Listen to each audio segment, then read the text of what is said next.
Complex number in quadratic equation, new chapter हमारा, हमने इसको स्टार्ट करना है। सबसे पहले हम इसको एक एग्जांपल से अंडरस्टैंड। पहला है एक्स का square plus 1 equals to 0। X का स्क्वायर जो हमारे पास ये वेरिएबल्स के ऊपर स्क्वायर दिया गया है, हमने इस वेरिएबल की वैल्यू फाइंड करनी है। एक्स का स्क्वायर इक्वल्स टू -1। इस साइड किस में था 1, प्लस में था, उस साइड चला गया तो माइनस में आएगा। तो x का स्क्वायर इक्वल्स टू 1। अब इसके ऊपर स्क्वायर लगा है तो हमने इसमें क्या करना है, अंडर रूट लगाना। अंडर रूट एक्स का square equals to under root -1, both side से अंडर रूट लग गया, स्क्वायर और अंडर रूट कैंसिल हो गया, x equals to -1 under root -1।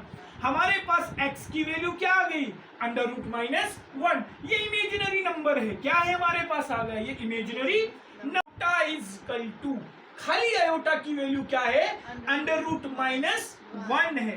ठीक है, जब भी आपको कोई बताएगा कि आप बताओ जी आयोटा की वैल्यू क्या है, आप आयोटा की वैल्यू बताओगे under root -1, value of iota का स्क्वायर। अब अगर आयोटा का स्क्वायर है तो आयोटा स्क्वायर की वैल्यू क्या है आपके पास, आयोटा स्क्वायर की वैल्यू आपके पास -1 है।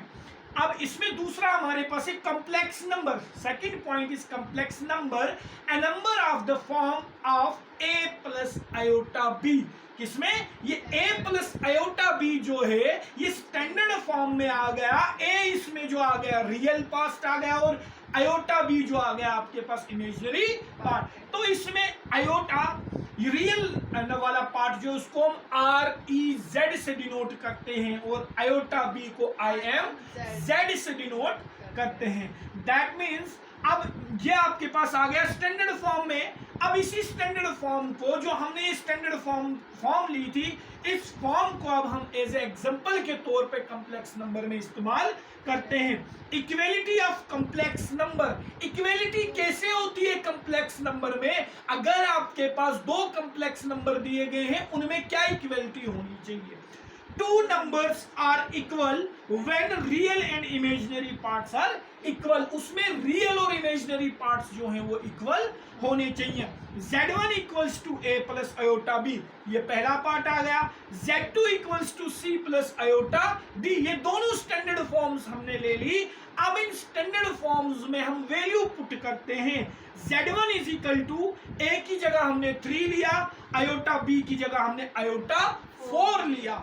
Z2 इक्वल्स टू C की जगह 3 और आयोटा D की जगह आयोटा 4। दैट मीन्स यहाँ पे रियल में भी 3 है, सेकंड वाले में भी रियल में 3 है, इमेजिनरी में फर्स्ट में क्या है आयोटा 4 और दूसरे में भी आयोटा 4। दैट मीन्स कि Z1 equals to Z2, Z1 जो है वो Z2 के इक्वल है। 3 और 3 क्या आ गया आपके पास, रियल पार्ट्स इक्वल हैं, आयोटा 4 और आयोटा 4 इमेजिनरी पार्ट इक्वल है। जब रियल पार्ट और इमेजिनरी पार्ट आपके पास इक्वल हैं तो उसको आप क्या लिख सकते हो, Z1 equals to Z2। Therefore Z1 equals to Z2 when इसमें Z1 में रियल नंबर A है और इसमें C है, आयोटा B और आयोटा D, when B equals to D, B जो है वो D के बराबर हो, तब जाके आपके पास Z1 इक्वल्स टू Z2 होगा। अब हम सेकेंड एग्जांपल इसी में लेंगे। Z1 equals to 2 plus 18 iota 8। Z1 equals to 2 plus iota 8, Z2 equals to 2 plus iota 9। That means real part दोनों का सेम है और इमेजिनरी पार्ट डिफरेंट है। दैट मीन्स कि Z1 does not equals to Z1 जो है वो Z2 के बराबर नहीं है। यही डिफरेंस आपको इसमें